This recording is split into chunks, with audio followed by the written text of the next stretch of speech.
Good evening, sir. Good afternoon, sir. Good evening. Good afternoon, sir. Good evening. Good evening, sir. Good evening.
आ गए भाई सभी? Yes, sir. Yes, sir. हाँ जी, चलिए। Yes, क्या last class में हम लोग क्या डिस्कस कर रहे थे? कौन बताएगा? Harshit Madhav. Yes, sir. Coulomb's law. Coulomb's law, क्या बातें हुई थी बताइए, कुछ रिकैप करिए। यस सर, आपने 2 पॉइंट्स बता दिए थे। फर्स्ट पॉइंट में ये बताया था जो मतलब एक जैसे चार्जेस होते हैं वो एक दूसरे को रिपेल करते हैं एंड अपोजिट चार्जेस अट्रैक्ट करते हैं। जी बिल्कुल। एंड सेकंड पॉइंट में आपने एक फॉर्मूला बताया था F is equal to AQ1 Q2 upon R square. चलो भाई, तो लास्ट क्लास में हम लोग कूलम्स लॉ से रिलेटेड डिस्कशन कर रहे थे। कूलम ने एक्सपेरिमेंटली ऑब्जर्व किया कि सिमिलर नेचर के जो चार्जेस हैं they are going to repel each other and opposite nature के जो चार्जेस हैं they are going to attract each other. और ये जो फोर्स ऑफ रिपल्सन या फोर्स ऑफ अट्रैक्शन है that is proportional to individual charge as well as proportional to inverse of square of the separation between the two charges. जैसे ये 2 point charges अगर है, आपने Q1 और Q2 से इनको रिप्रेजेंटेशन दे रखा है and they are placed at a separation R from each other. तो ऑब्जर्वेशन इनका क्या था भाई कि जो फोर्स है it can be written as in magnitude, it can be written as 4 pi Q1 by R square. by R square है ना। This is the amount of force which is going to act between the two charges. ठीक है, this was the information which was discussed in last class. Electrostatic force के equal होंगे सारा। ये electrostatic ही है, ये इलेक्ट्रोस्टैटिक फोर्स ही है। ठीक है बेटा, एक बार और इलैबोरेट करके बता दोगे थोड़ा सा? क्या चीज बेटा? ये मतलब कैसे कैसे है, एक बार और रिवाइज करवा दो। ये जो इंफॉर्मेशन है पहली चीज तो एक्सपेरिमेंटल है। ठीक है, कूलम ने एक्सपेरिमेंटेशन में यह ऑब्जर्व किया कि अगर 2 पॉइंट चार्जेस है which are place at a certain separation, then जो इनके बीच में फोर्स ऑफ इंटरेक्शन है which may be either attractive और रिपल्सिव। अट्रैक्टिव कब होगा? जब दोनों के नेचर सेम होंगे, यानी कि आइदर बोथ आर पॉजिटिव और both are negative, then they are going to repel each other. दोनों एक दूसरे को रिपेल करेंगे, सिमिलर नेचर के चार्ज। और अट्रैक्टिव कब होगा? जब दोनों के नेचर अपोजिट होंगे, कोई एक पॉजिटिव है दूसरा निगेटिव है, तो ये दोनों एक दूसरे को अट्रैक्ट करेंगे। ठीक है, and this force is found to be proportional to Q1 as well as Q2। साथ में दूसरा ऑब्जर्वेशन जो उन्होंने बनाया that is it is 1 by R square के भी प्रोपोर्शनल है। दोनों को इंफॉर्मेशन को एक साथ मिक्स कर दिया तो एक कांस्टेंट ऑफ प्रोपोर्शनलिटी लगा लिया, जो कि आप 1/4 pi epsilon नॉट से जो है वो रिप्रेजेंट करते हैं, जिसकी न्यूमेरिकल वैल्यू जो एसआई यूनिट में होती है 1/4 पाई एप्सिलॉन नॉट की जो वैल्यू है that is 9 into 10 to the power 9 की है इन 9 एसआई यूनिट। ठीक है ना?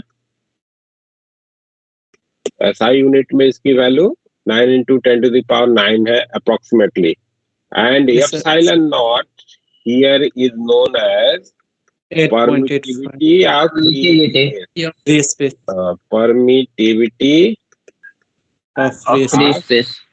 फ्री स्पेस इसको बोलते हैं। ठीक है ना बेटा? Yes, sir. एंड इसकी जो न्यूमेरिकल वैल्यू होती है वो आप यहीं से कैलकुलेट कर सकते 8.85 हो। ये 9 into 10 to the power minus नीचे डाल दो इधर में, तो एप्सिलॉन नॉट की वैल्यू मिलेगी and it can B approximated to be 8.85 into 10 to the power minus minus 12. 12 in SI unit। ठीक है? अब ये जो ऑब्जर्वेशन इन्होंने दो दिए थे कूलम ने, उन दोनों ऑब्जर्वेशन को अगर हम लोग एक साथ मर्ज करके लिखना चाहें, ठीक है, यानी कि वेक्टर फॉर्म में रिप्रेजेंटेशन करना चाहें इसी फोर्स का, तो फर्स्ट चार्ज को ओरिजिन बना करके इसको हमने ओरिजिन बना लिया, और सेकेंड चार्ज के लोकेशन को आप पोजीशन वेक्टर अगर हम लिखते हैं, और मान लो कि ये पोजीशन वेक्टर का जो रिप्रेजेंटेशन है R21 है। R21 मतलब position vector Position of with Position respect to one.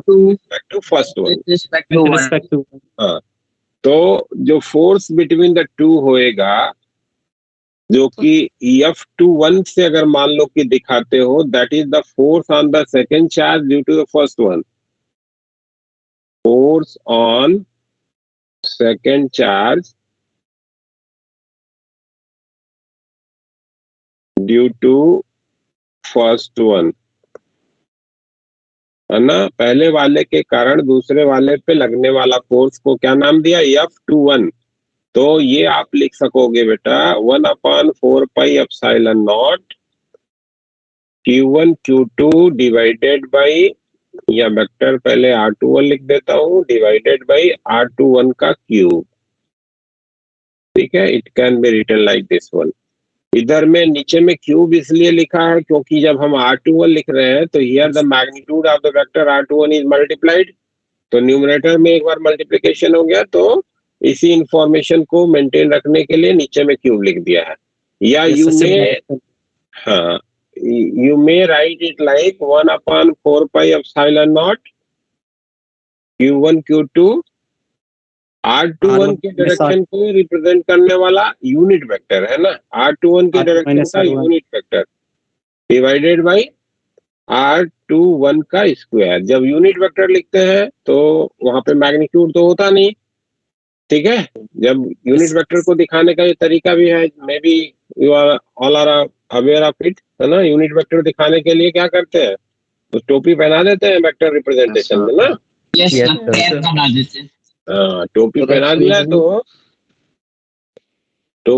दिया तो वो यूनिट वेक्टर हो जाता है। ठीक है? अब आओ देखो कि तो इसकी क्यूब की पावर स्क्वायर कैसे होगी यूनिट वेक्टर बनाने से? तो इधर में जो न्यूमरेटर में मैग्नीट्यूड मल्टीप्लाइड था, वो मैग्नीट्यूड यहाँ से कैंसिल हो गया ना। ये आपको मालूम होगा ना कि R21 जो होता है that is given by R21 into R21 का यूनिट वेक्टर, यही ना होता है बेटा? जो R21 वेक्टर है दैट इज R21 का magnitude multiplied by unit vector, that is the vector. तो जब आप इधर में यूनिट इसको लिखोगे तो नीचे से ऊपर से एक पावर हट जाएगा कि नहीं? बोला? Yes. अब आओ देखो कि ये डायरेक्शन को कैसे अप्रोप्रिएटली दे रहा है, उसको सर? समझ। हाँ जी। सर आज की क्लास रिकॉर्ड कर देंगे, मेरे 31 तक का एग्जाम है।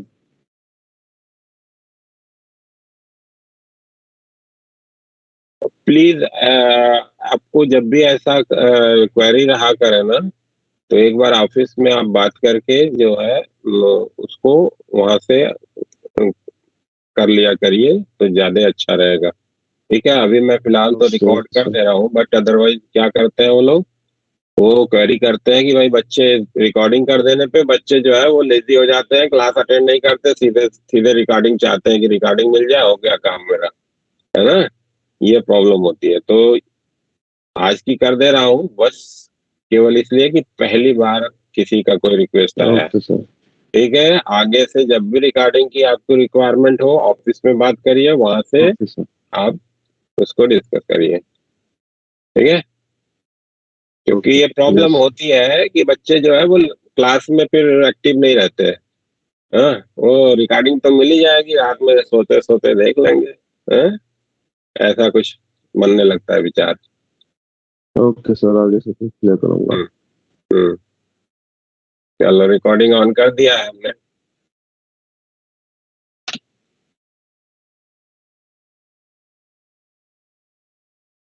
हाँ, तो हम ये बात कर रहे थे कि आइए देखते हैं कि जो उन्होंने डायरेक्शन से रिलेटेड इंफॉर्मेशन दिया था, which was the first statement of coulomb, वो कैसे जस्टिफाई हो रहा है।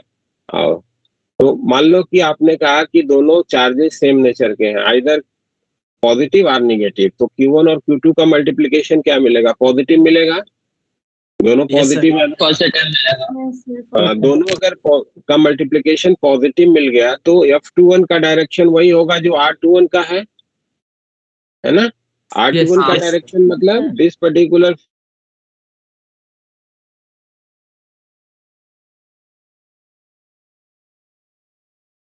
नेचर के चार्ज एक दूसरे को रिपेल करते हैं, तो दोनों आइदर प्लस होंगे या माइनस होंगे, तो फोर्स F21 का डायरेक्शन इधर को मिलेगा। तो one of the statement is justified. अब आओ देखते हैं दूसरा इंफॉर्मेशन क्या दिया था कि अपोजिट नेचर के जो चार्ज हैं वो एक दूसरे को अट्रैक्ट करते हैं। तो अगर दोनों में से कोई एक पॉजिटिव और दूसरा निगेटिव हो जाए तो इन दोनों का मल्टीप्लिकेशन निगेटिव हो जाएगा। Negative. और अगर मल्टीप्लिकेशन निगेटिव है तो F21 वेक्टर का डायरेक्शन माइनस ऑफ R21 का डायरेक्शन हो जाएगा। R21 का डायरेक्शन इधर को है तो माइनस ऑफ R21 का डायरेक्शन इधर की तरफ, यानी कि it is going to be attracted. तो स्टेटमेंट इज जस्टिफाइड। जो पहला स्टेटमेंट था इस वेक्टर रिप्रेजेंटेशन में जस्टिफाई हो गया। ठीक है। Yes, sir. हाँ, तो आपको वेक्टर फॉर्म में भी ये इंफॉर्मेशन। हाँ जी, क्या कह रहे हो बेटा? सर मेरे को ना एक क्यूब वाले कॉन्सेप्ट में थोड़े वो लग रहा है, मतलब कैसे आया क्यूब।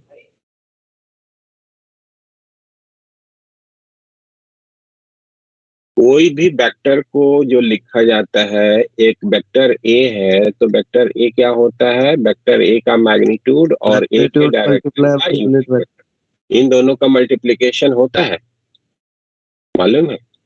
Yes sir. तो अगर मैं यहाँ पे इसकी जगह पे ये R21 और R21 के डायरेक्शन का यूनिट वेक्टर लिख दूंगा तो एक पावर ऊपर का और एक पावर नीचे का दोनों कैंसिल हो जाएगा, तो नीचे पावर 2 आ जाएगा कि नहीं, जो स्टेटमेंट था उनका। सर तो जब पहले स्टेटमेंट था तो क्यूब कैसे आया, मतलब। इधर में तूने मल्टीप्लाई कर दिया। अच्छा, कोई भी क्वांटिटी को किसी भी इक्वेशन में ऊपर नीचे दोनों तरफ मल्टीप्लाई करो तो अंतर आता है क्या? सर हम्म, नहीं सर, नहीं मतलब आता। चलो देखो, तो इसको ऐसे समझ लो, F21 को लिखना है तो ये 1/4 pi epsilon not Q1 Q2 R21 के डायरेक्शन का unit vector divided by R21 का स्क्वायर, ये लिखता हूं। तो इसमें कोई आपको प्रॉब्लम? नहीं सर। नहीं। अब क्यूब कैसे लिखे हैं वो लिख के दिखा रहा हूं। चलो, ऊपर नीचे दोनों तरफ R21 मल्टीप्लाई कर लेते हैं, न्यूमरेटर में भी डिनोमिनेटर में भी। तो 1/4 pi epsilon not Q1 Q2 R21 के डायरेक्शन का unit vector into R21 divided by R21 का स्क्वायर इनटू R21 लिख सकते हो। इसको ऐसे कोई चेंज आएगा क्या? न्यूमरेटर में भी सेम नंबर से और डिनोमिनेटर में भी सेम क्वांटिटी से मल्टीप्लाई कर दिया, is the relation is going to change? No sir. ठीक है। अब ये सर मतलब हमने वेक्टर से मैग्नीट्यूड फॉर्म में लिया है। 1/4 pi epsilon not Q1 Q2 divided by, ये नीचे में तुम्हारा क्यूब हो जाएगा, पावर 2 और पावर 1 ऐड होगा तो Yes, sir, R21 yes. का क्यूब हो जाएगा, और ये मल्टीप्लीकेशन जो है R21 वेक्टर होता है, ये तो मालूम होगा आपको, है ना। किसी भी वेक्टर को Yes. उसके मैग्नीट्यूड और उसके डायरेक्शन के यूनिट वेक्टर से मल्टीप्लाई करने से मिलता है, तो जस्टिफाइड हो गया अब ये रिलेशन। जी बोलिए, Yes, yes, sir, yes. Justification मिल गया आपको? Yes, sir, मिल गया। ठीक, तो ये हो गया आपका कूलम का इंफॉर्मेशन वेक्टर फॉर्म में रिप्रेजेंट करने का तरीका, जिसमें आप डायरेक्शन भी बता लिए और आपको मैग्नीट्यूड से रिलेटेड इंफॉर्मेशन भी हो गया फोर्स का। ठीक है, बस ध्यान क्या रखना है कि here the charges should be placed with nature, nature के साथ आपको रखना है। ठीक है ना, पॉजिटिव है तो पॉजिटिव रखो, निगेटिव है तो निगेटिव रखो। तो ये तो हो गया कि किसी एक चार्ज के कारण दूसरे पे क्या फोर्स लगेगा। अब आपको ये बहुत बेसिक सी इंफॉर्मेशन है विच इज अवेयर, जिससे रिलेटेड आपको इंफॉर्मेशन है पहले से, कि अगर किसी ऑब्जेक्ट पे कई सारे फोर्सेस लग रहे हो तो नेट फोर्स लिखना होता है, तो क्या करते हो, सारे फोर्सेस को वेक्टोरली, सारे फोर्सेस को वेक्टोरली आप ऐड कर लेते हो। ठीक है, तो अगर हमारे पास कई सारे चार्जेस है, पॉइंट चार्जेस है, और उनके इन्फ्लुएंस में किसी एक चार्ज पे हमको फोर्स लिखना है भाई, तो हमें क्या करना होगा, हर एक के कारण फोर्स को लिखेंगे एंड देन आफ्टर सबको वेक्टर के रूप में ऐड कर देंगे। ठीक है ना? ठीक है, तो force on a charge due to system of charge particle अगर लिखना है, force on a charge due to system of charge particle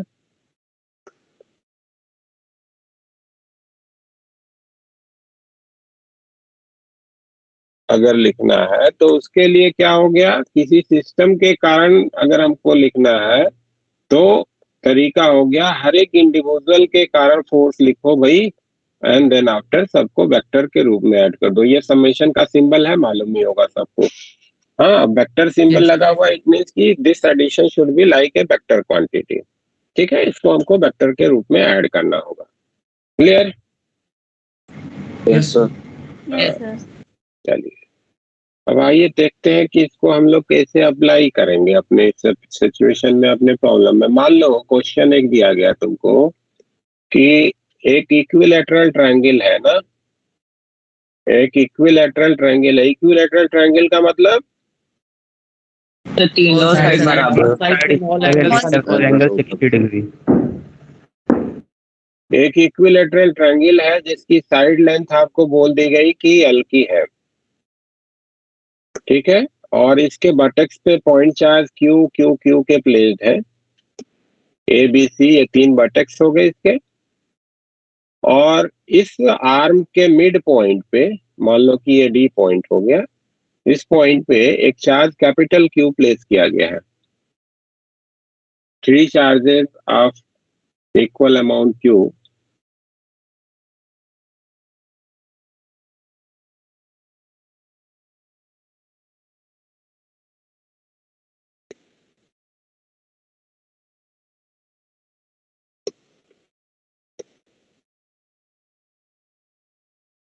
are placed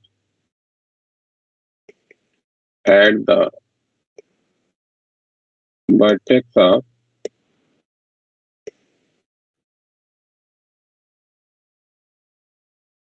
sir summation F I लिखा है ना वो?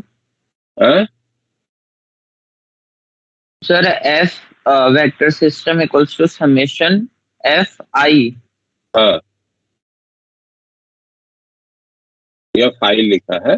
आई मतलब हर एक इंडिविजुअल के कारण जो फोर्स लगा उसको जोड़ना है। ठीक है ना? Place at the vertex, place at the vertex of an equilateral triangle of side length L, a point charge capital Q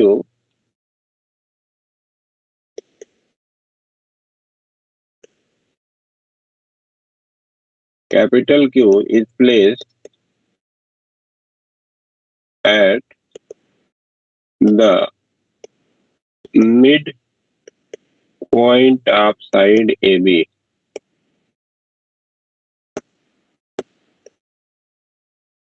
Find net force on it.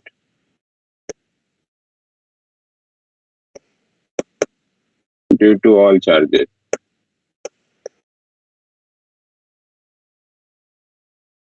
ठीक है, इन सभी चार्जेस के कारण इस पे आपको फोर्स लिखना है।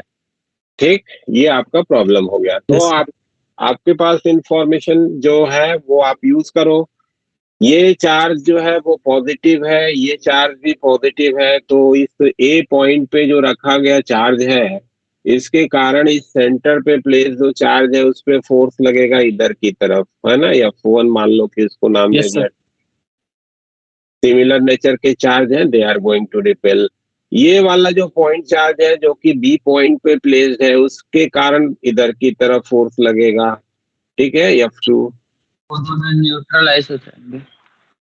और ये जो पॉइंट है, ये पॉइंट चार्ज के कारण इस पे जो फोर्स लगेगा दैट विल बी इधर की तरफ लगेगा, डाउन द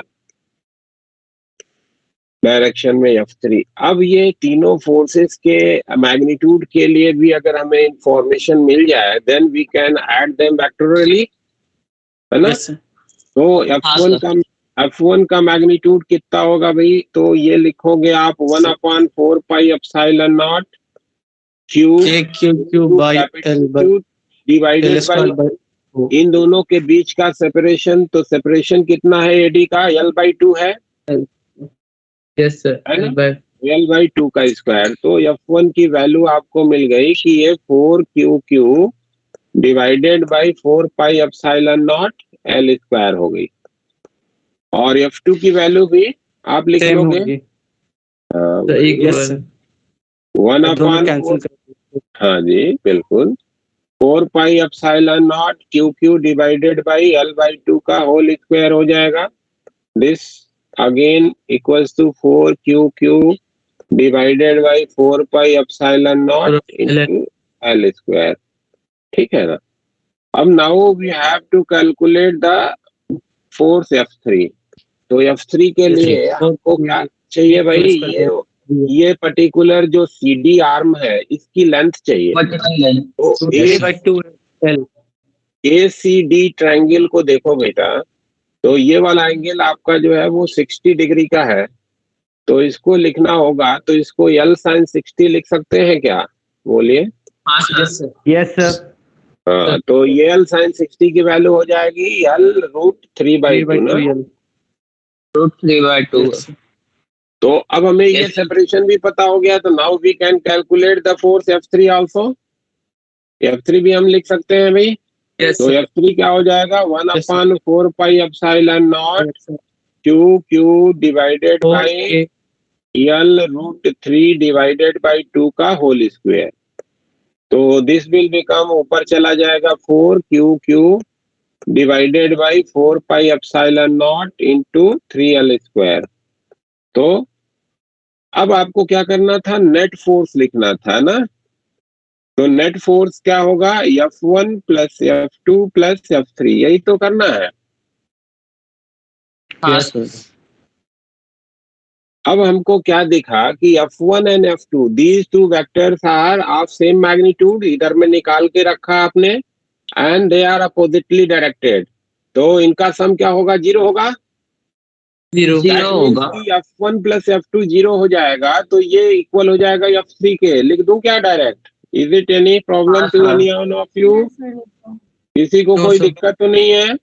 बिकॉज F1 जो है वो माइनस ऑफ F2 है ना, F1 माइनस ऑफ F2 है, इसलिए F3 के बराबर हो गया। तो net force will be in the downward direction and it will have a magnitude of, जो हमने निकाला है F3 की वैल्यू ये है, कितना है, QQ divided by 3 pi epsilon not L square. ठीक है, this will be the net force and directed downward. Yes sir. Sir एक चीज समझ नहीं आई सर, ये हमने कैसे डिसाइड किया कि F2 का नेट फोर्स किस वर्ड है, किस तरफ है, और F1 की किस तरफ है, अपोजिट कैसे है, ये कैसे डिसाइड किया?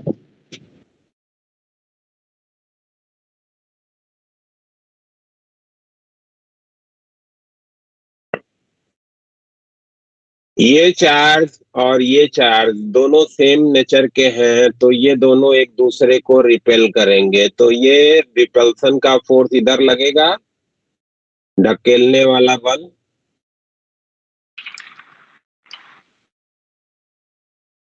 बोलिए हर्ष, जिसने पूछा क्वेरी किया उसी को बोलना यस है। Sir, yes sir.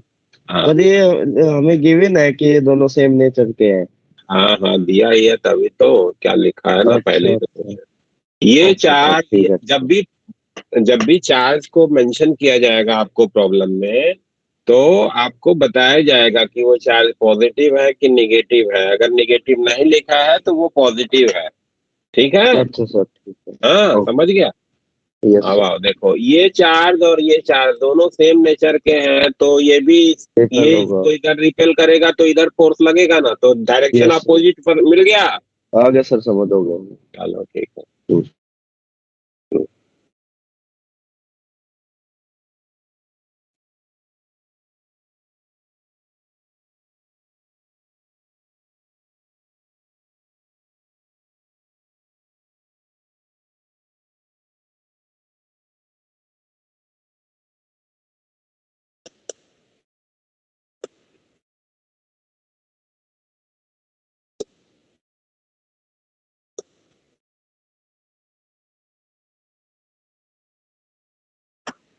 तो नेट फोर्स जो होगा ये आपने जज कर लिया कि it will B Q Q upon 3 pi epsilon naught L square and it will B downward. Clear?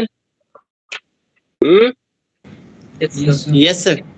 चलिए Yes, sir. Yes, sir. Next एक प्रॉब्लम आप खुद से ट्राई करो, मैं देता हूँ।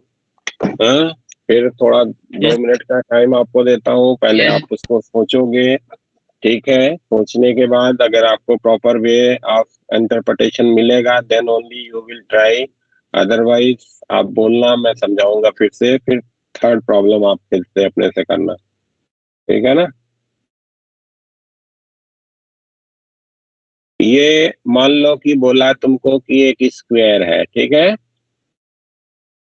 ये स्क्वायर है, इसकी एज लेंथ बोल दिया कि एक ही है, ठीक, और इसके कॉर्नर पे Q, 2Q, 3Q and 4Q के चार्जेस प्लेस कर दिए गए, all are positive, same nature के हैं, और इस स्क्वायर के सेंटर पे मान लो ये ABCD कॉर्नर के नाम दे दिए, सेंटर यानी कि O पॉइंट पे कैपिटल Q चार्ज प्लेस्ड है ना। क्वेश्चन फिर लिख देता हूँ, yes four sir. Charge, four charges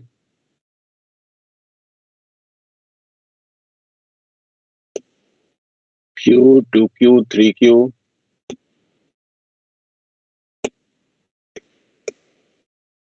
and 4Q are placed at the vertex of a square of its length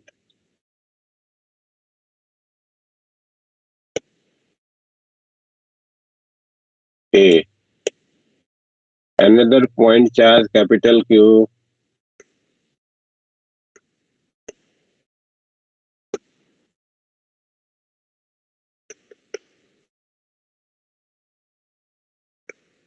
is placed at the center of square. Find net force on the charge placed at center.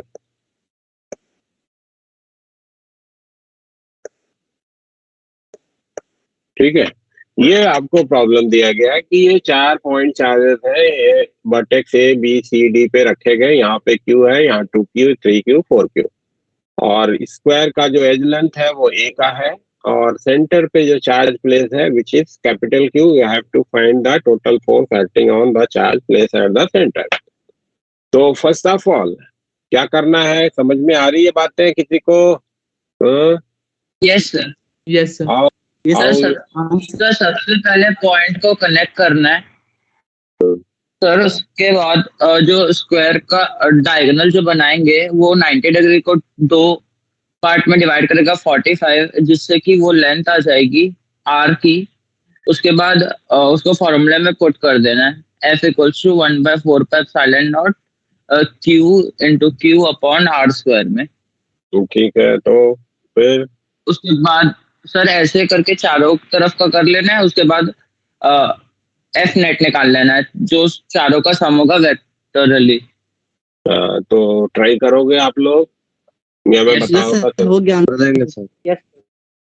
करो sir हो गया। करो। अरे हो भी गया, किसने कर लिया? Yes sir. अरे सर हर्षराज।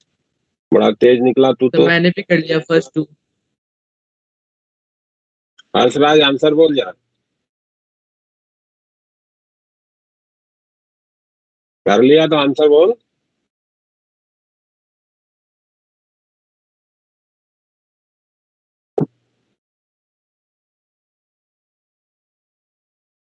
बच्चा आंसर बोलो, आवाज मिल रही है मेरी? Q by square. Yes sir, आवाज आ रहा है सर।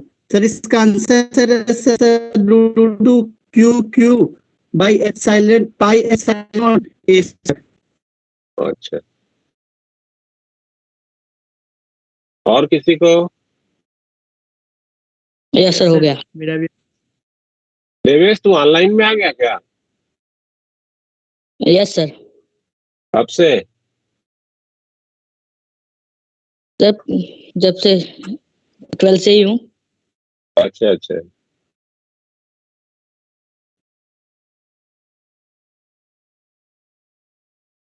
चलिए देखिए, जिनका नहीं बना वो प्लीज इसको समझें जरा क्या है। अगर मान लो कि तुम यहाँ से इसको ऐसे स्ट्रेट लाइन से जोड़ देते हो तो आपके पास इंफॉर्मेशन क्या बनेगा कि ये जो स्क्वायर है इसके जो, हाँ जी हाँ जी हाँ जी, बहुत बढ़िया। चलिए, ये स्क्वायर का जो डायगोनल है दोनों बराबर होंगे, AC जो होगा वो इक्वल होगा BD के, और ये आप आसानी से लिख सकते हो square root of A² plus A² that is A√2 से। ठीक है ना? तो यस सर। आपको जानकारी की AO that will be equals to BO that will be equals to CO that will be equals to DO, ये चारों लेंथ बराबर भी होंगे, है ना? और ये हो जाएगा A√2 डिवाइडेड बाई 2, यानी कि A/√2। This will be the separation.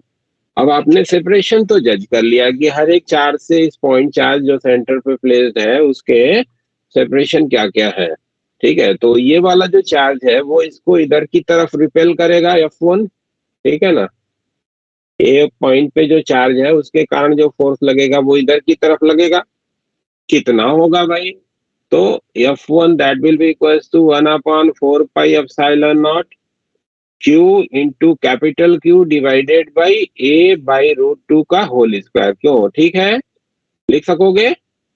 Yes sir. Yes sir. तो ये हो जाता है तुम्हारा 2QQ divided by 4πε0 into A²। This will be the force by the charge at the vertex A। अब आ जाओ दूसरे वाले के कारण, ये 2Q के कारण। वेरी गुड, जिस लोगों ने भी आंसर कर लिया बड़ी अच्छी बात है। चलिए, दूसरा वाला जो चार्ज है भाई, ये चार्ज के कारण फोर्स जो लगेगा that will be in this direction, let it be represented by F2। तो F2 की जो मैग्नीट्यूड आएगी,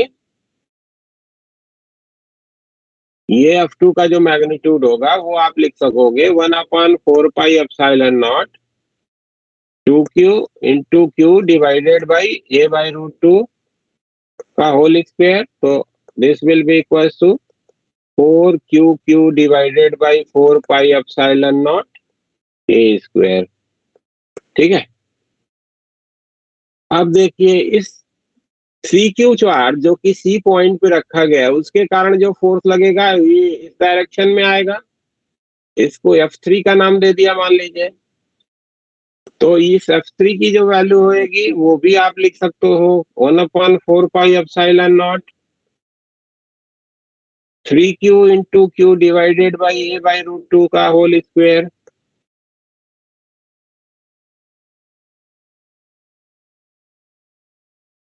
ये आपका हो गया 6Q divided by 4 pi epsilon naught A square. अब आ जाओ इस D के कारण जो फोर्स लग रहा है वो इस डायरेक्शन में होगा F4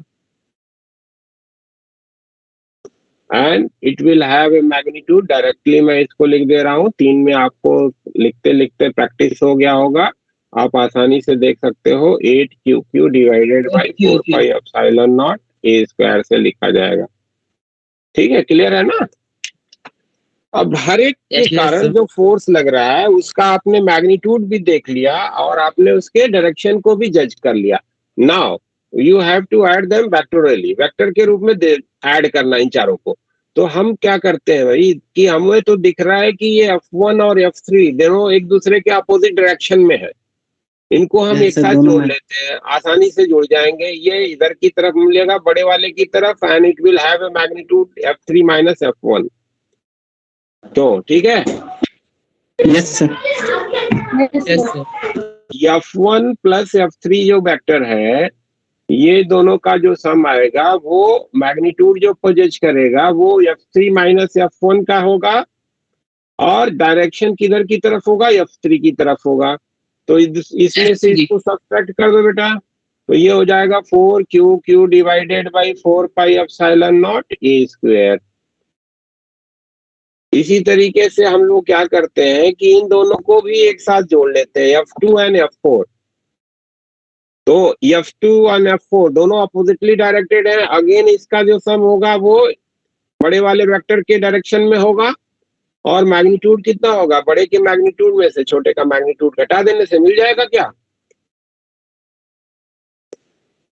यस सर। तो F4 minus F2 F2 plus F4 का जो वैल्यू आएगा वो मैग्नीट्यूड लिख रहा हूं, तो ये इक्वल होगा F4 माइनस F2 के बराबर and it can also be recognised to be 4QQ divided by 4 pi epsilon naught A square.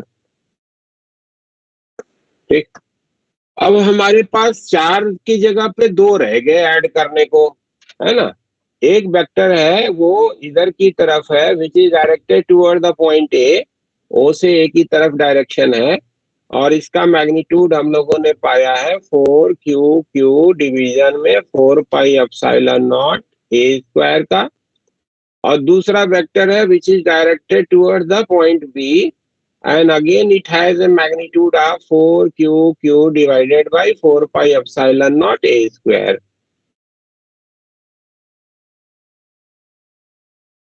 है ना। और इन दोनों के बीच का एंगल कितना है, 90 का है, क्योंकि 90 डिग्री। आपको मालूम है कि किसी स्क्वायर के जो डायगोनल होते हैं they are perpendicular to each other है, तो ये दोनों के बीच का एंगल 90 है, तो इनका सम जो होगा वो इनके बाइसेक्टर के अलग होगा, नेट फोर्स यस सर इधर की तरफ होगा and this net force will be written as, दोनों को स्क्वायर करके ऐड करके रूट ले लेने से बन जाएगा क्या। Yes sir F net will be equals to, ये 4 से 4 को कैंसिल कर देता हूँ है ना, तो क्या हो जाएगा QQ divided by pi epsilon not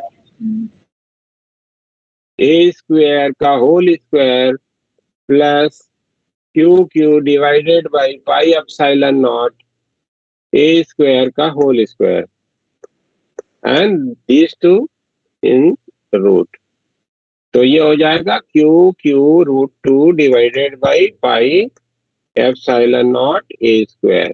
ठीक है, this will be the net force and direction of the force will be किधर की तरफ, toward the bisector of line AB line के बाइसेक्टर की तरफ होगा ना, ये नेट फोर्स का डायरेक्शन हो जाएगा।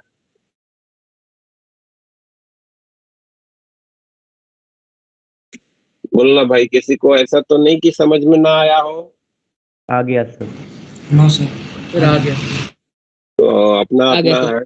हैंड नीचे करिए आप लोग, जो लोग समझ चुके हैं। जो नहीं समझा होगा वो अपना हैंड रेज केवल दिखाएगा, अदरवाइज नहीं। ऋचा आनंद, ओके ठीक है, क्लियर है, perfect. Yes sir. Yes sir. Yes sir. एक प्रॉब्लम और कर लो बेटा। इसी तरीके का।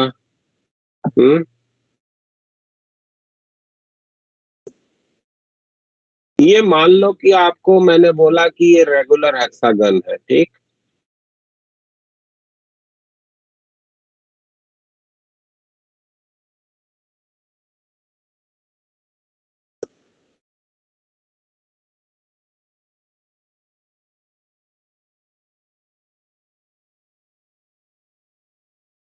और इस रेगुलर हेक्सागन के वर्टेक्स पे हर जगह पे आपने चार्ज प्लेस कर दिया, हर जगह पे चार्ज क्यू क्यू क्यू के है, ठीक है, at all the places charge place is Q Q Q.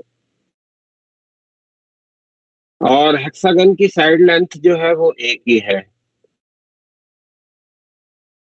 Question है, at the vertex of a regular hexagon of side length a, at the vertex of a regular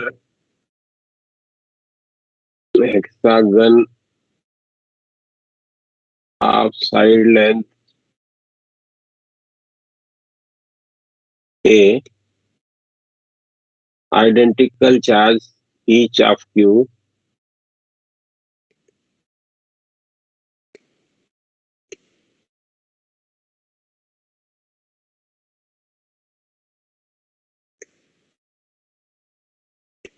is placed. Find the net force on charge at point C. इस point सी पे जो charge है उस पे आपको बताना है भाई कि टोटल फोर्स क्या लग रहा है। Will you try? Yes sir. Please करिए।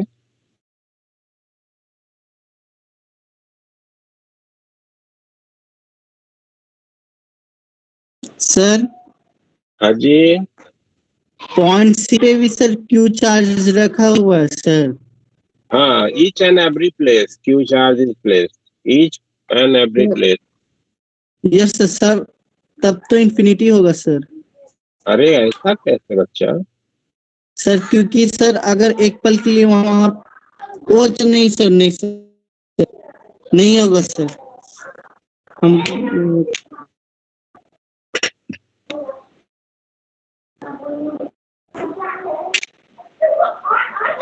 के Q square by 4a square होगा सर।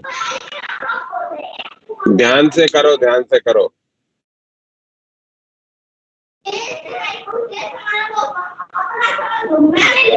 हर्षराज अपना माइक ऑफ कर ले बेटा।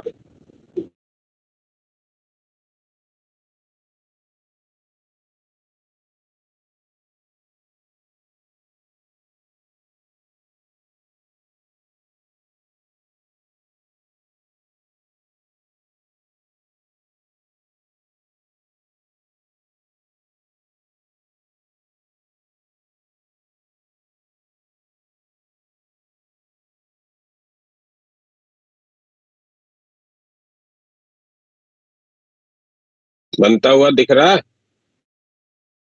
सर एक बार क्वेश्चन निकालो। Yes sir. Yes sir.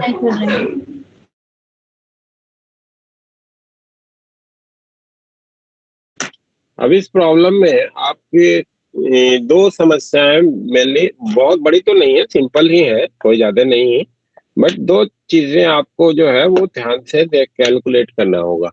एक तो ये हर एक इंडिविजुअल चार्ज से इस पॉइंट चार्ज का सेपरेशन क्या है, that you have to calculate with the help of geometry और trigonometry, whatever you may like, ठीक है, वो सेपरेशन निकालना है। And then after you have also calculate the angle, angle कितना बनेगा वो भी आपको देखना होगा, तब जाके आप उनको वेक्टर के रूप में ऐड कर पाओगे ना। तो ये दो चीजें हैं। तो देखिए अगर बनता हुआ दिख रहा है तो ठीक है, अदरवाइज मैं हेल्प करूं। वही आंसर आएगा सर, के Q square by 4a square sir. मैं हेल्प करूं? Yes sir. Yes sir. चलो आओ देखो। Yes sir.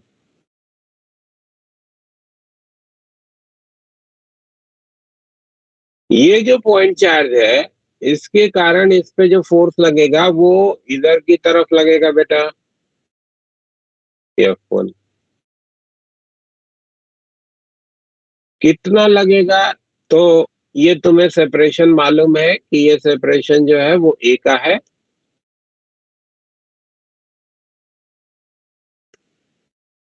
इसका मैग्नीट्यूड हो जाएगा 1/4 pi epsilon not cube square division में A स्क्वायर, है ना।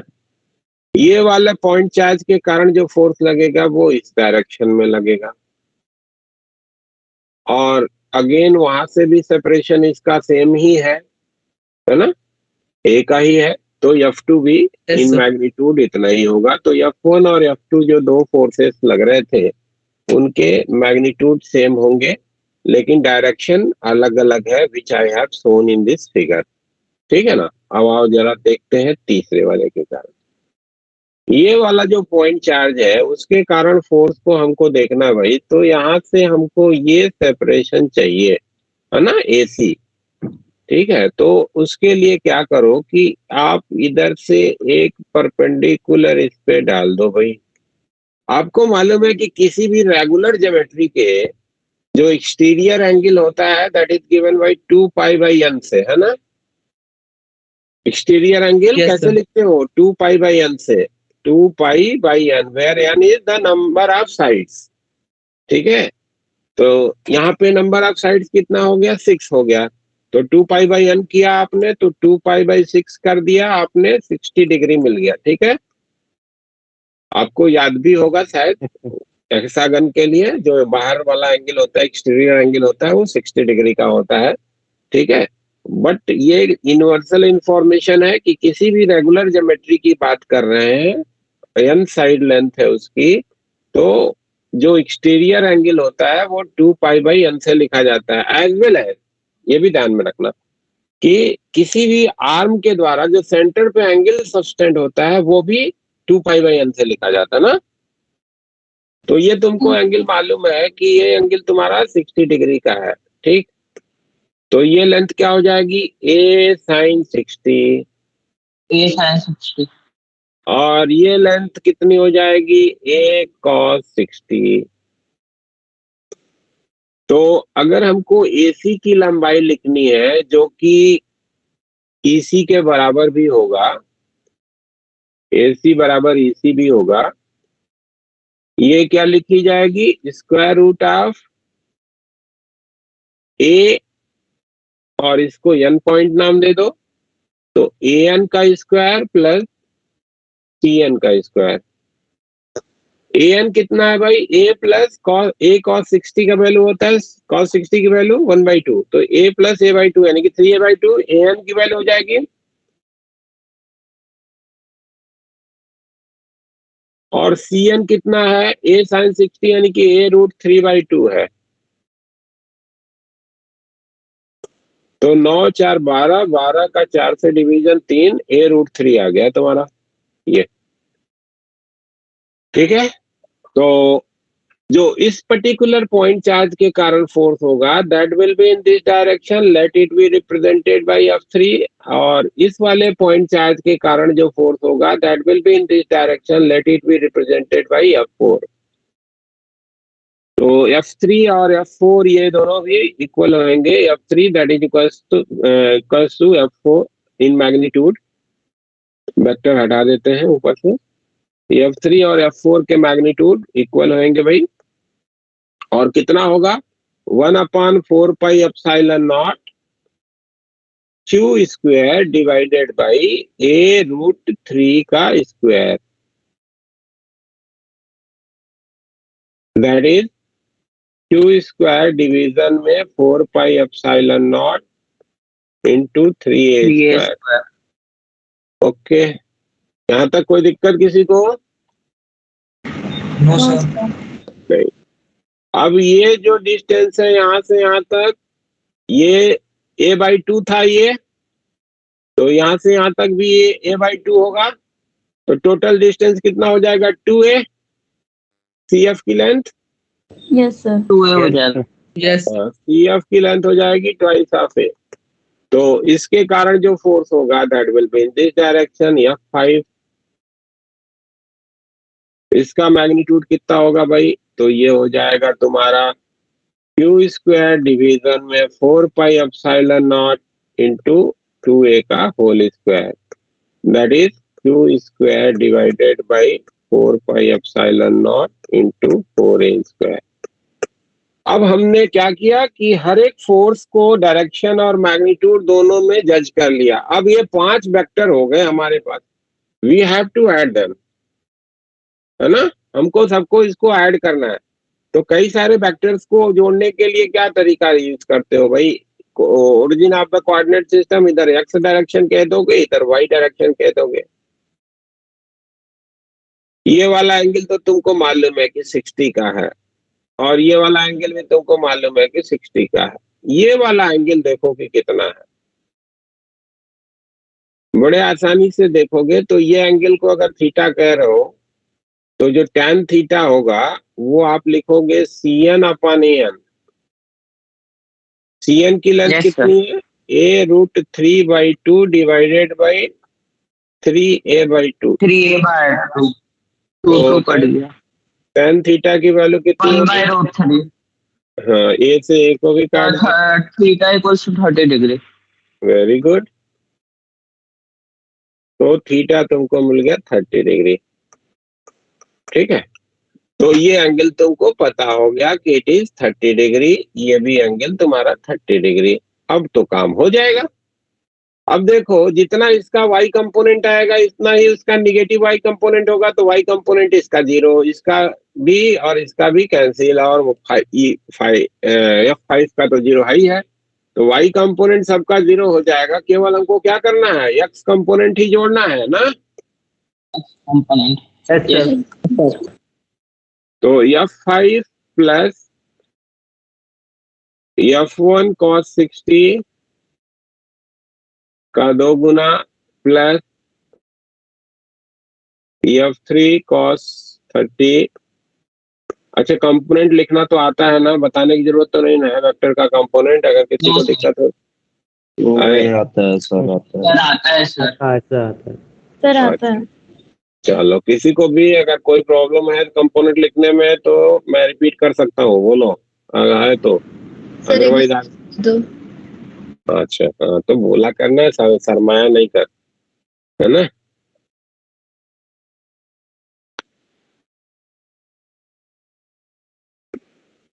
आपकी जो भी क्वेरी है उसको पूछने की आदत बनाएंगे। हाँ, किसी तरीके का कोई हेजिटेशन, कोई शर्म कुछ नहीं होना चाहिए, ठीक है ना। अगर कोई भी वेक्टर है उसका किसी डायरेक्शन में आप कंपोनेंट लिखना चाहते हो, जैसे मान लो कि ये वेक्टर ए है और ये तुम्हारा एक्स डायरेक्शन है और ये तुम्हारा वाई डायरेक्शन है, और ये वेक्टर हमारा एक्स डायरेक्शन के साथ एंगल थीटा का बना रहा है, तो एक्स डायरेक्शन में कंपोनेंट अगर आपसे कोई पूछता है ना, तो जो मेन पॉइंट आपको ध्यान रखना है कि जिस वेक्टर का कंपोनेंट लिखना है जिस डायरेक्शन में लिखना है, उन दोनों के बीच का एंगल देख लो कि कितना है। जो भी एंगल आपको मिलता है उसकी कॉस वैल्यू लिखो और उसमें मैग्नीट्यूड मल्टीप्लाई कर दो। तो ये एक्स डायरेक्शन के साथ जो एंगल बना रहा है वो थीटा का बना रहा है, तो इसका एक्स कंपोनेंट जो होगा वो a cos थीटा होगा।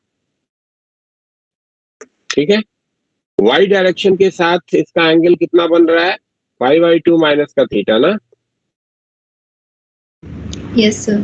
तो वाई डायरेक्शन के अलोंग का कंपोनेंट लिखना है, ए वाई मान लो उसको नाम दिए हो, तो वो लिखा जाएगा ए कॉस पाई बाई 2 माइनस का थीटा, है ना। जिस डायरेक्शन का कंपोनेंट लिखना है उससे एंगल देख लीजिए, उसकी कॉस वैल्यू में मैग्नीट्यूड मल्टीप्लाई कर दीजिए।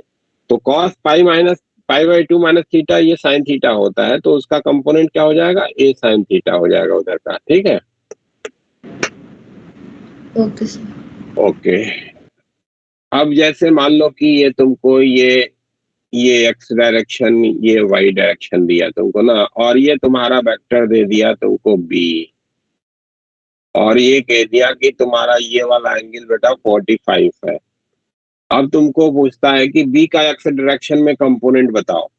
तो बी का एक्स डायरेक्शन में कंपोनेंट, तो एक्स एक्सिस से एंगल कितना है उसका 45, तो बी कॉस 45 कर देंगे, तो ये हो जाएगा बी बाई रूट 2, है ना। वाई डायरेक्शन में कंपोनेंट कोई पूछता है तो बी, और वाई डायरेक्शन के साथ इसका एंगल ये कितना हो जाएगा 90 प्लस 45 ना। हाँ सर। यस तो sir. cos pi by 2 plus 45, cos pi by 2 plus theta क्या होता है, minus cos theta. Minus sine theta ना, minus minus yes sir, sine. Minus theta. Sine 45, तो ये हो जाएगा माइनस का बी बाई रूट 2। तो वाई डायरेक्शन में कंपोनेंट इसका कितना हो जाएगा माइनस का बी बाई रूट 2। ठीक है, ऐसे आपको कंपोनेंट लिखना है। अब समझ में आ गई कंपोनेंट लिखना। या आपको अगर ऐसे एंगल देखने में दिक्कत हो रही है तो निगेटिव वाई डायरेक्शन में लिख लो। इधर से तो एंगल आपको 45 दिख रहा है, तो निगेटिव वाई डायरेक्शन में जो कंपोनेंट होगा उसी का माइनस लगा दोगे तो पॉजिटिव वाई डायरेक्शन में मिल जाएगा। ठीक है, तो ये आपने सबके कंपोनेंट लिख करके ऐड कर लिए। ठीक, अब आइए सबकी वैल्यूज को प्लेस करा जाए। तो क्या मिला हमको, यहाँ पे ये बीच में ऐसे ब्लॉक कर दे रहे हैं, ये प्रॉब्लम समझने के लिए केवल था, ये प्रॉब्लम का पार्ट नहीं है। ठीक है ना। एफ एक्स कितना हो गया F5, तो कितना है क्यू स्क्वायर डिवीजन में 4 pi epsilon naught into 4a square plus 2 F1 कितना आया था, क्यू स्क्वायर डिवीजन में 4 pi epsilon naught a square आया था, और cos 60 1/2 प्लस 2 टाइम्स F3 कितना आया था, क्यू स्क्वायर डिवीजन में 4 pi epsilon not 3a square आया था, और cos 30 की वैल्यू √3/2 ना, √3/2। तो ये आपने लिख लिया सब। अब आओ इसको सॉल्व कर लेते हैं। बहुत ज्यादा तो सॉल्व होगा नहीं, जितना तक हो जाता है वहीं तक करते हैं। F x that is Q square division में 4 pi epsilon naught a square, ये तो कॉमन निकाल लिया। इधर में बच जाएगा 1/4, यहाँ पे बचेगा 1, और यहाँ पे बचेगा 1/√3, है ना। तो 4√3 को कॉमन कर लेते हैं मान लो, तो क्या हो जाएगा 4 + 5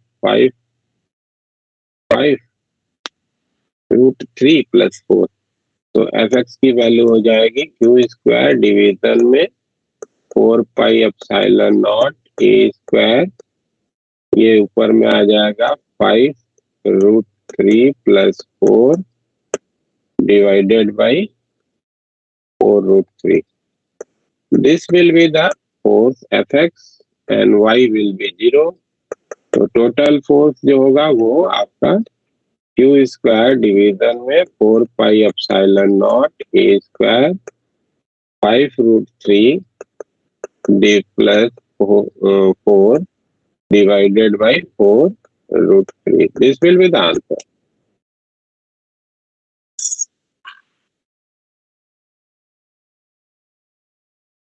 समझ में आई क्या बात है। Yes sir. Yes sir. Yes sir. हाँ आशुतोष बोलो क्या कह रहे थे बेटा? सर वो आपने वहां पे डायगोनल का लेंथ निकाला था ना a√3, सर उसे एक और बार समझा दीजिए।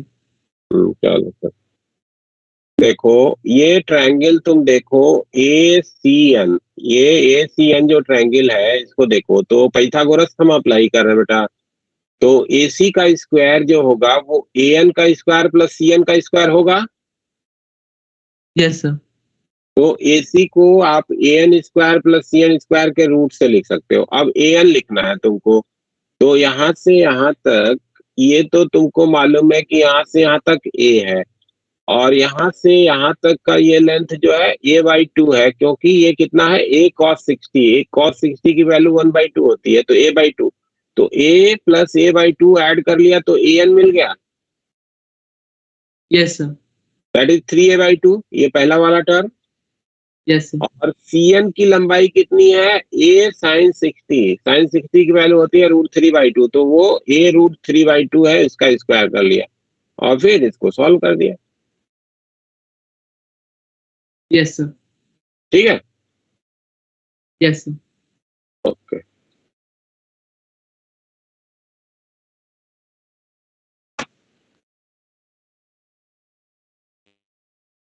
एक छोटा सा क्वेश्चन और करो।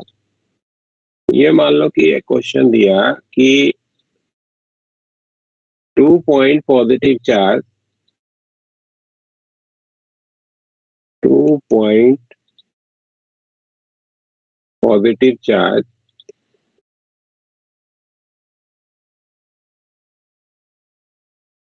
Q equals to 1 into 10 to the power minus 6 coulomb and Q2 equals to 2 into 10 to the power minus 6 coulomb are placed at a separation of 10 centimeter. Where should a third charge be placed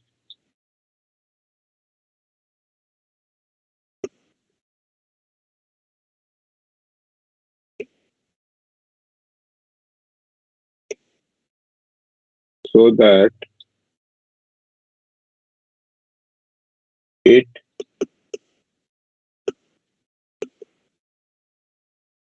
experiences no net force? है ना, ये आपको problem में कहा गया कि दो charge हैं, एक है 1 into 10 to the power minus 6 का और दूसरा है 2 into 10 to the power minus 6 coulomb का। इन दोनों को एक दूसरे से 10 सेंटीमीटर के सेपरेशन पे रख दिया है, फिक्स किया है ना। आपको बताना है कि हमको एक तीसरा चार्ज दिया गया, उसको कहाँ रखना होगा जिससे कि उस पे कुल फोर्स 0 लगे, उस वाले चार्ज पे, थर्ड वाले पे फोर्स 0 हो जाए, उसके लिए उसको कहाँ प्लेस करना है। Sir 3.33 centimetre from Q1।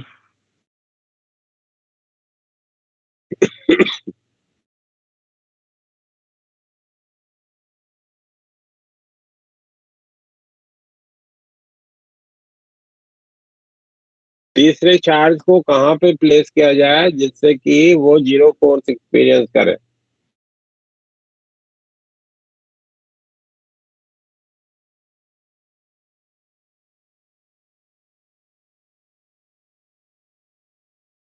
Sir 4.14 centimetre, जो सबसे कम स्मॉल चार्ज है उससे डिस्टेंस होना चाहिए।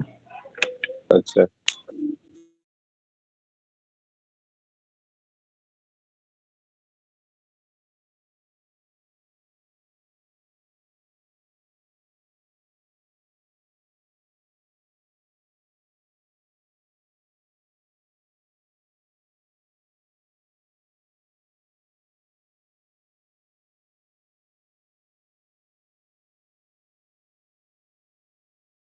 चलिए देखिए क्या करना था इसमें। आपको बोला गया कि ये एक पॉइंट चार्ज है Q which is fix at this location, और ये एक पॉइंट चार्ज है जो कि इसका डबल है 2Q which is fix at this location. दोनों एक दूसरे से 10 सेंटीमीटर के सेपरेशन पे रख दिए गए, जहाँ पे Q की वैल्यू आपको दी गई है 1 × 10⁻⁻⁶ कूलम। अब आपको पूछा गया कि हमको तीसरे चार्ज को रखना है, कहाँ रखें जिससे कि उस पे तीसरे वाले पे फोर्स 0 लगे। तो पहली तो इंफॉर्मेशन आपके पास ये बन गई भाई कि अगर उस पे फोर्स को कैंसिल होना है तो नेसेसरली दोनों के कारण जो फोर्स लगना चाहिए they should be in opposite direction, और अपोजिट डायरेक्शन में अगर फोर्स को लगना है तो उसके लिए आपका बहुत क्लियर इंफॉर्मेशन बन रहा है कि ये जो डॉटेड लाइन हम दिखा रहे हैं इसी लाइन पे उसको कहीं रखना पड़ेगा जिससे कि फोर्स का डायरेक्शन अपोजिट हो सकेगा। अब कहाँ पे आएगा, जरा दोनों के लेफ्ट में चलते हैं, देखते हैं कि क्या इधर मिल सकता है क्या कैंसिलेशन फोर्स का। मान लो कि दोनों के लेफ्ट में कहीं इधर में रख दिया, पॉजिटिव चार्ज रख दिया, assume that is positive charge, तो ये इसको रिपेल कर दिया, इधर लग गया, ये भी इसको रिपेल कर दिया, इधर की तरफ फोर्स लग गया, कैंसिलेशन तो नहीं हो सकता है ना। अब मान लो कि निगेटिव रख दिया, आपने एज्यूम कर लिया कि निगेटिव रख दिया तो ये इसको अट्रैक्ट कर लेगा, ये भी इसको अट्रैक्ट कर लेगा, दोनों एक ही डायरेक्शन में है, तो कैंसिलेशन तो नहीं हो सकता। तो left of both the charge में अगर आप देखते हैं तो असंभव है, चाहे आप कोई भी चार्ज लो, पॉजिटिव लो निगेटिव लो, कहीं भी रखोगे वो इक्विलिब्रियम में नहीं आ सकता, नेट फोर्स उस पे 0 नहीं हो सकता।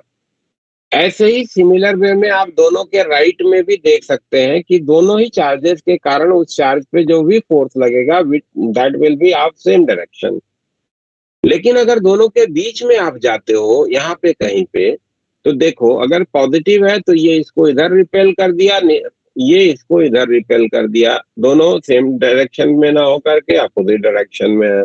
निगेटिव है तो ये इसने इधर अट्रैक्ट कर लिया, ये इसने इधर अट्रैक्ट कर लिया, तो फोर्स का डायरेक्शन तो अपोजिट हो जा रहा है ना। अगर दोनों के मैग्नीट्यूड भी बराबर हो जाए तो the force will be cancelled. बोल भाई ठीक है। Yes sir. हाँ let this particular separation is X, आपने अज्यूम कर लिया कि ये एक्स का है, तो ये सेपरेशन क्या हो जाएगा भाई, d-x हो जाएगा, 10 माइनस d-x हो जाएगा, है ना।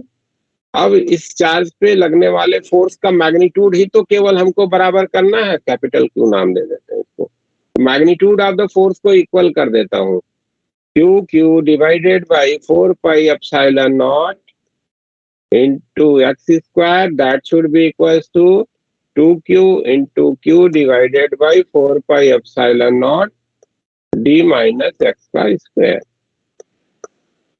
ठीक है, 4πε0 4πε0 Q Q Q Q cancelled, तो d-x अपॉन x, ये तुम्हारा क्या बन गया √2, यानी कि x की वैल्यू क्या मिल गई, d डिवाइडेड बाई 1 + √2, तो ये हो जाएगा 10 डिवाइडेड बाई 1 + √2 सेंटीमीटर। तो क्या कहोगे कि इक्विलिब्रियम के लिए हमको जो थर्ड चार्ज है उसको दोनों चार्ज के बीच में छोटे वाले चार्ज से 10 डिवाइडेड बाई 1 + √2 सेंटीमीटर के सेपरेशन पे प्लेस करना होगा। ठीक है, this will be the complete information at a distance of 10 divided by 1 + √2 centimeter from a smaller charge towards bigger charge, towards larger charge। ठीक है,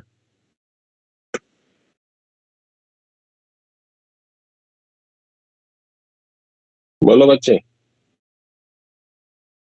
yes sir. Yes sir. Next problem और मैं कराता हूँ। सर ये थर्ड चार्ज हमने उसी line पे क्यों रखा सर, वो नहीं समझ में आया। अगर इस थर्ड चार्ज को कहीं और प्लेस कर देते हो, मान लो इस लाइन से पे न रख के कहीं यहाँ पे रख देते हो, तो आपके पास इंफॉर्मेशन क्या है कि दो वेक्टर कैंसिल तभी हो सकते हैं जब दोनों के डायरेक्शन अपोजिट हो और मैग्नीट्यूड बराबर हो, तभी तो कैंसिल होते हैं वेक्टर। Yes sir. तो अगर मान लो कि इधर में कहीं रख दिया तो इसके कारण फोर्स इधर, या इसके कारण फोर्स इधर, या इसके कारण फोर्स इधर और इसके कारण फोर्स इधर लग सकता है। ठीक है, तो अगर ये दोनों वेक्टर या ये दोनों वेक्टर एक ही लाइन के अलोंग नहीं है तो कैंसिलेशन तो नहीं ही हो सकता ना। तो कैंसिलेशन के लिए तो प्राइमरी रिक्वायरमेंट है कि दोनों वेक्टर के डायरेक्शन अपोजिट होने चाहिए। तो दोनों वेक्टर के डायरेक्शन अपोजिट तभी हो सकते हैं जब इसी लाइन पे कहीं पे आप रखो। और उसमें भी आपने देखा कि लेफ्ट में जाते हैं तो नहीं हो सकता, राइट में जाते हैं तो नहीं हो सकता, केवल बीच में ही एक ऐसा रीजन मिल रहा है जहां पर कि कैंसिलेशन हो सकता है। ठीक है ना, बीच में ही एक ऐसा रीजन मिल रहा है जहां पे कैंसिलेशन पॉसिबल है। और इन पर्टिकुलर लाइन के बियॉन्ड तो एनी पोजीशन के लिए पॉसिबल ही नहीं है, क्योंकि दोनों के अपोजिट डायरेक्शन हो ही नहीं सकते वहां पे। एक चलो प्रॉब्लम बोलते हैं एचसीबी की बुक से कराते हैं।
क्वेश्चन नंबर 10, आप थोड़ा बड़ा कर दे रहा हूं। क्वेश्चन नंबर 10 पढ़ो सब लोग। Suppose all the electrons of 100 gram water are lumped together to form a negatively charged particle and all the nuclei are lumped together to form a positively charged particle. If these two particles are placed 10 centimeter away from each other, find the force of attraction between them. Compare it with your weight. ये comparison तो मत करिएगा, केवल पहला part करिए। Problem को पढ़ लिया?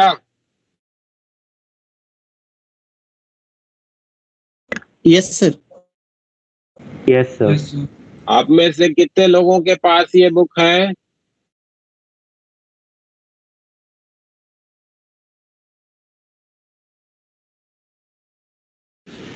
कौन सी बुक है सर?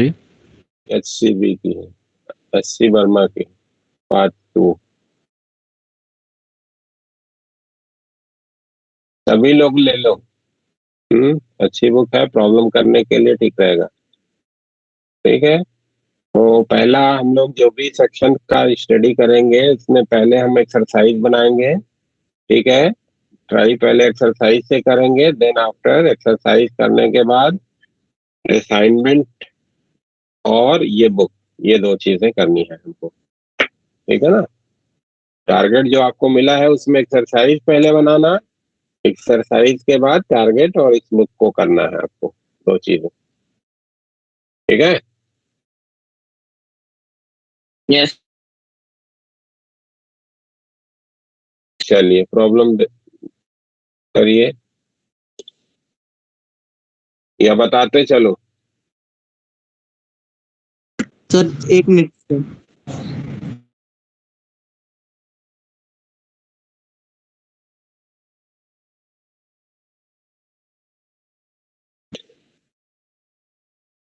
सर बता दो, नहीं आना समझ। इतना जल्दी हिम्मत हार गई।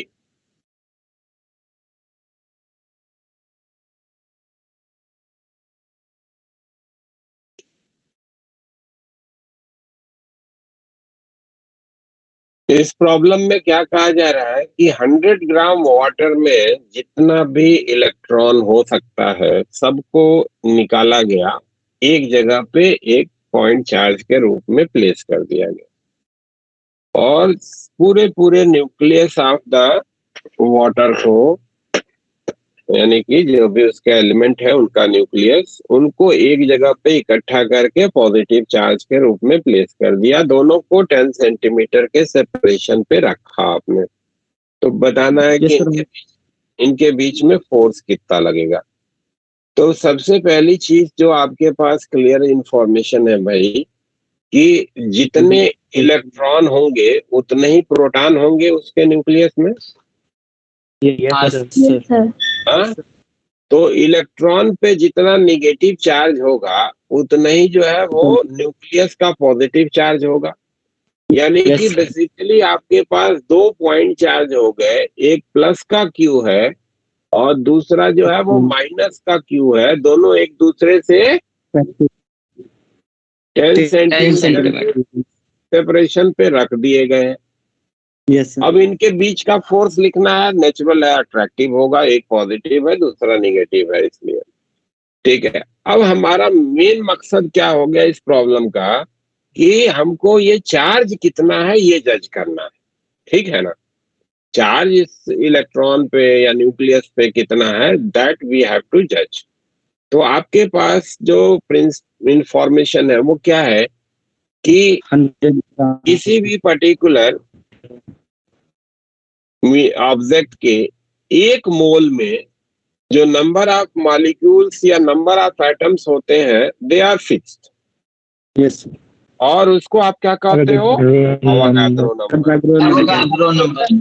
हाँ, तो अगर हम ये जज कर लें कि 100 ग्राम ऑफ वाटर में कितने मोल है, तो हम ये जज कर लेंगे कि उसमें वाटर के कितने मॉलिक्यूल होंगे।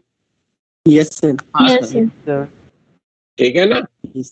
तो वाटर का जो मॉलिक्यूलर मास है वो अगर आपसे कोई पूछेगा तो आप बड़े आसानी से बता सकते हो, 18 molecular mass of water.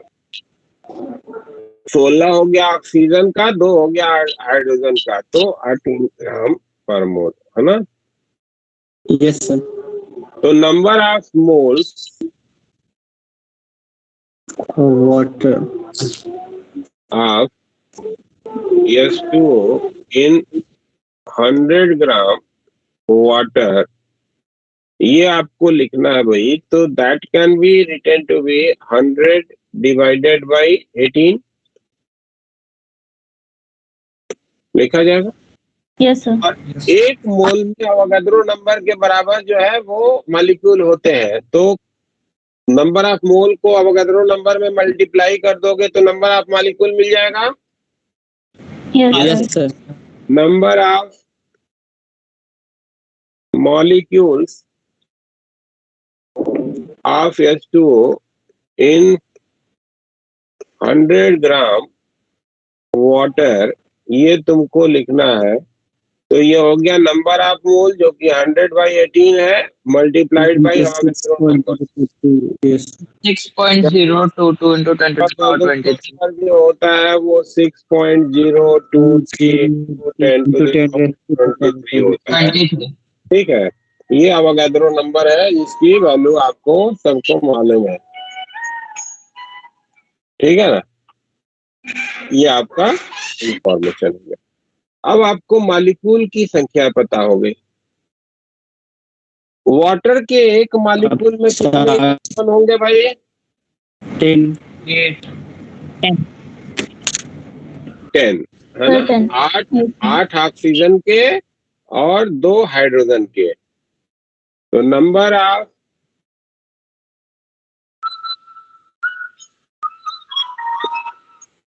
Class से खाली होके फोन करते हैं। हाँ ठीक है, खाली होके बात करते हैं।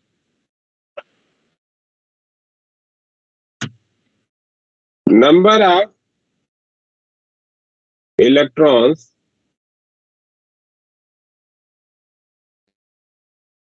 in 100 ग्राम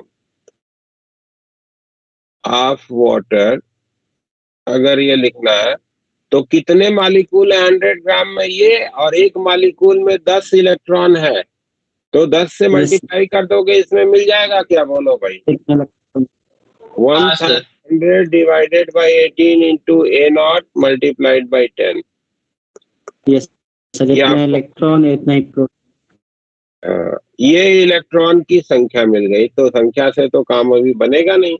अब आपको चार्ज लिखना है तो क्यू क्या होता है, यानी इंटू ई से होता है, तो संख्या तो तुमने निकाल लिया। ये इसमें इलेक्ट्रॉनिक चार्ज मल्टीप्लाई कर दोगे तो मिल जाएगा ना। तो 1000 डिवाइडेड बाई 18 इंटू आवागाद्रो नंबर, हम अपनी सुविधा के लिए कैलकुलेशन के लिए 6 इंटू 10⁻23 ले लेते हैं भाई, है ना? 6 इंटू 10⁻23। तो ये हो गया number of electron multiplied by 1.6 into 10 to the power -19 coulomb का चार्ज हो जाएगा। ठीक है? Yes sir. 18 3 और ये क्या हो गया? क्यू की value 1600 into 10 to the power 23 और ये 19, तो हो जाएगा 10 to the power 4 divided by 3। इतना कूलम का चार्ज हो गया। देखो कितना बड़ा चार्ज है भाई, है ना? तो फोर्स कितना हो जाएगा बच्चा? 1/4 pi epsilon naught Q square division में आर स्क्वायर आ जाता है, that is 10 to the power 9 into 1600 divided by 3 into 10 to the power 4 का whole square divided by 0.1 metre, है ना? 10 सेंटीमीटर है, मीटर में बदलना है, ये चीज ध्यान रखिए। तो ये आपको कैलकुलेट करना होगा, ठीक है? कैलकुलेट करके निकालो, देखो कितना आता है। फटाफट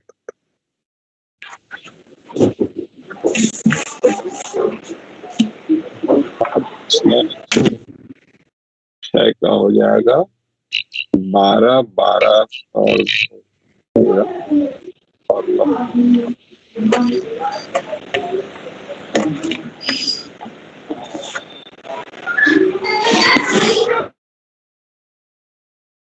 मिला? कैलकुलेट किया?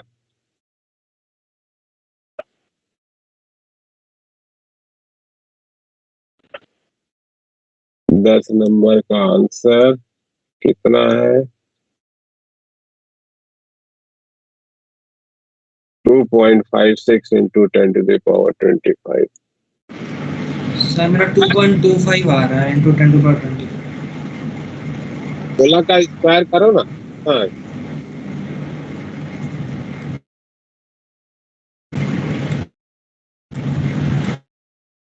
सोलह का स्क्वायर कितना आएगा? 256। 2.56 into 10 to the power 25। Sir आ गया आंसर। यस सर आ गया। 2.56 इंटू 10 टू द पावर 25 इतना आ रहा है। यस सर आ रहा है। चलो, तो ये समझ में भी आ गया? Yes sir. Yes sir. Yes sir, आ गया। एक और कर लो। तो आज इस पे जो है तुम्हारे प्रॉब्लम्स हो जाएंगे, कल इलेक्ट्रिक फील्ड के बारे में बात कर लेंगे।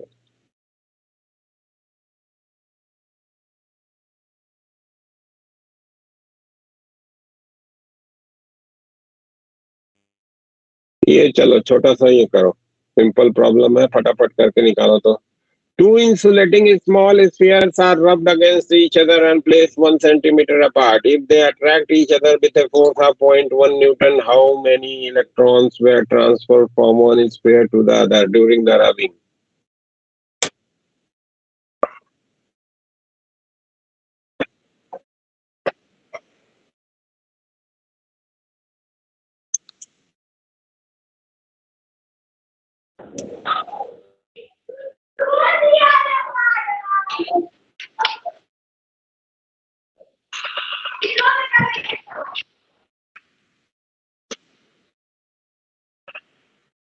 अगेन आपके पास कॉन्सेप्ट क्या बनेगा भाई? चार्जिंग बाय रबिंग है। तो चार्जिंग बाय रबिंग में क्या होता है? एक से इलेक्ट्रॉन दूसरे पे ट्रांसफर होता है। जिससे इलेक्ट्रॉन निकला वो पॉजिटिवली चार्ज हो गया, जिस पे गया वो निगेटिवली चार्ज हो गया, और दोनों पे चार्ज बराबर होगा ना। दोनों पे जो चार्ज होगा वो अमाउंट में बराबर होगा। Charging by rubbing yes sir. ध्यान में आ रहा है? कल का डिस्कस कर रहे हैं। Yes sir. तो एक Yes, sir, चार्ज ऐसे ही कर रहे हैं। प्लस का क्यू, दूसरा चार्ज हो गया माइनस का Q, and these two charges are place at a separation जो कि आपको दिया गया है 1 सेंटीमीटर। तो फर्स्ट ऑफ ऑल जो इनके बीच का फोर्स है उसके कारण जो है चार्ज क्यू निकाल लो, और क्यू क्या होगा? एन इंटू ई के बराबर। N into E के, यस सर, ऐसे ही कर रहे हैं। आप रेशियो करके एन निकाल के फटाफट आंसर करो। सर क्वेश्चन दिखा दो एक बार। Question number 12।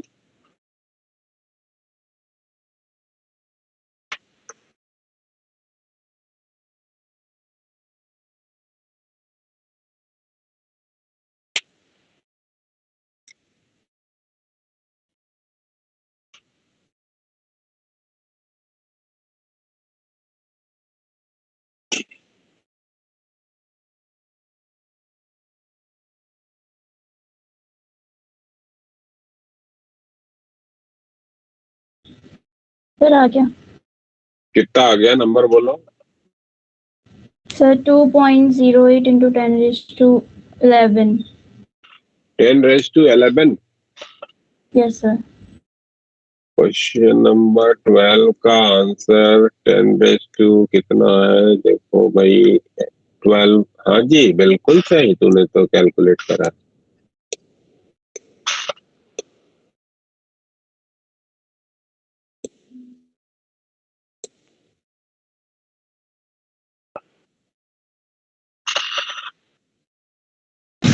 Yes sir 2 into 10 to the power 11। Yes sir, हाँ तो ये आप यस सेम।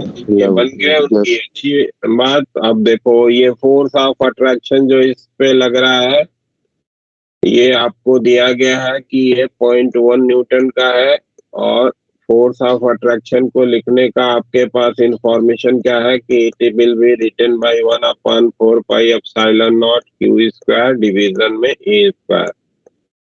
तो क्यू की वैल्यू लिखनी है तो ये लिखी जाएगी 4 pi epsilon naught F into A square root के अंदर में, है ना। क्यू की ये वैल्यू हो जाएगी।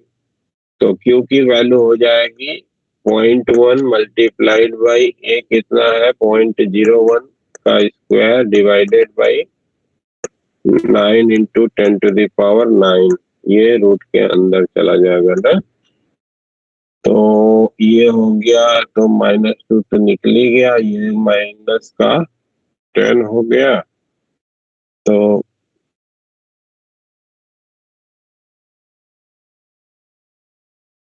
-10 -11, तो ये कितना हो जाएगा? रूट करोगे तो 1/3 बाहर निकल जाएगा, और इधर से 10 टू द पावर -2 -10, तो माइनस का 7 ये बाहर आ जाएगा। यस -7। इतना कूलम तुमको मिल गया। तो Q जो है आपको मालूम है कि N इंटू ई से लिखा जाता है, तो N की वैल्यू हो जाएगी Q divided by E। Q है 1/3 इंटू 10⁻⁻7 और डिवाइडेड बाई 1.6 इंटू 10⁻⁻19। तो ये हम जब कैलकुलेट करेंगे तो अप्रोक्सीमेटली 2 इंटू 10⁻11 मिल जाएगा। This will be the number of electrons which are going to be transferred from one ball to the other.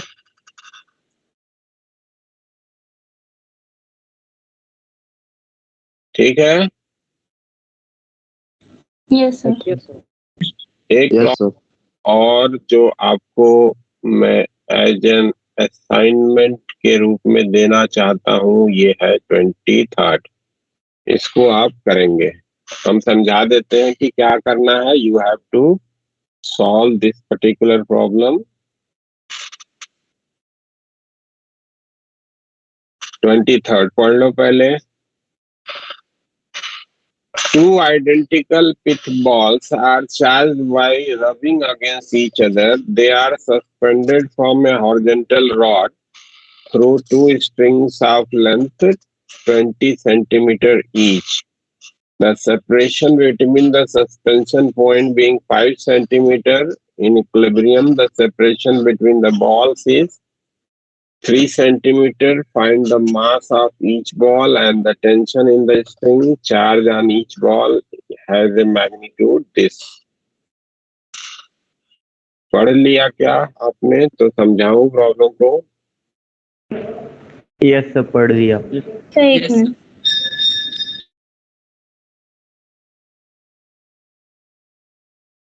Yes sir, अब समझाओ।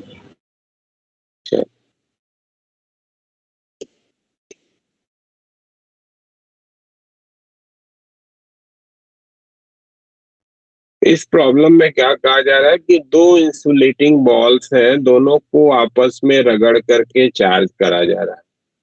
तो आपके पास क्लियर इंफॉर्मेशन है कि एक पे जितना प्लस का चार्ज आएगा, दूसरे पे उतना ही माइनस का चार्ज आएगा। ठीक है? अब ये जो इलेक्ट्रॉन ट्रांसफर होगा एक से दूसरे पे, तो चूंकि mass of the electron is much smaller as comparison to mass of the nucleus, therefore हम ये मान के चलेंगे कि जो ट्रांसफर ऑफ इलेक्ट्रॉन है that is not going to change the mass of individual balls. तो बॉल का मास जितना पहले था उतना ही अब भी रहेगा, ऐसा ये मान करके ही आपको प्रॉब्लम करना है। ठीक है? अब क्या कहा गया कि ये दोनों बॉल जिनके मास बराबर है, एक पे जितना प्लस का चार्ज है दूसरे पे उतना ही माइनस का चार्ज है, और ये चार्ज का अमाउंट भी आपको दिया गया है 2 इंटू 10⁻⁻8 कूलम शायद दिया है ना? हाँ, 2 इंटू 10⁻⁻8। अब इसको दो रस्सियों से बांधा गया और एक रॉड से जो है 2 पॉइंट से सस्पेंड कर दिया गया। इन दोनों के बीच की जो दूरी है ए नॉट की, ये आपको दी गई है 5 सेंटीमीटर, और ये दोनों रस्सियों की जो लंबाई है वो आपको दी गई है 20 सेंटीमीटर की ना। इसकी भी लंबाई, इसकी भी लंबाई 20 सेंटीमीटर लंबाई की ये रस्सियां हैं। और जब ये बॉल्स इक्विलिब्रियम में आ रहे हैं तो इनके बीच की जो ये सेपरेशन है वो 3 सेंटीमीटर का दिया गया है। तो ये सेपरेशन दोनों के बीच का, यहाँ पे जो पॉइंट ऑफ सस्पेंशन के बीच का सेपरेशन है उससे कम क्यों हो जा रहा है? क्यों? क्योंकि ये दोनों अपोजिटली चार बॉल्स है, तो इनके फोर्स ऑफ अट्रैक्शन लगेगा, इनके बीच है ना, कूलम का अट्रैक्शन का फोर्स लगेगा, और उसके कारण ये दोनों के बीच की दूरी जो है पहले जो 5 सेंटीमीटर थी वो इधर में आके 3 सेंटीमीटर की हो जा रही। ये इक्विलिब्रियम पोजीशन है। तो हमको क्या करना होगा कि अपने इंडिविजुअल बॉल का जो है वो इक्विलिब्रियम के करस्पॉन्डिंग फ्री बॉडी डायग्राम बनाना होगा। तो इस बॉल का फ्री बॉडी डायग्राम अगर बनाओगे आप, तो एक फोर्स इस पे तुमको दिखेगा कि ये ग्रेविटी लगेगी भाई mg। दूसरा जो है इस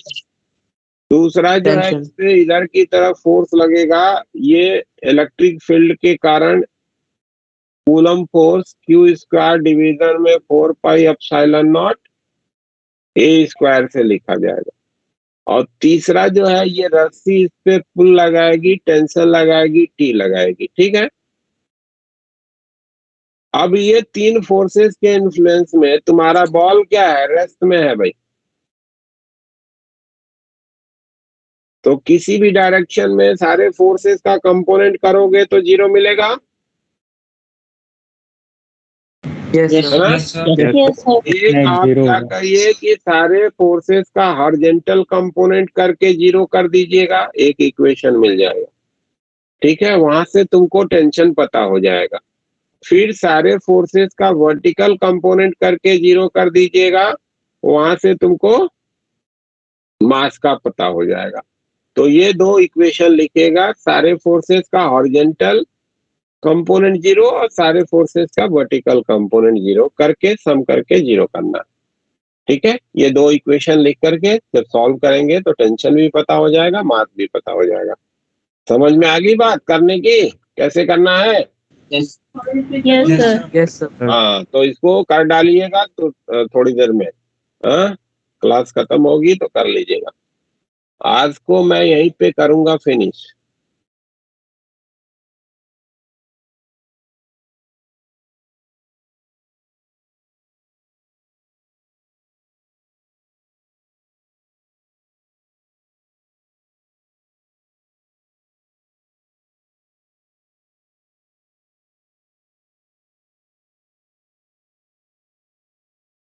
थैंक यू सर।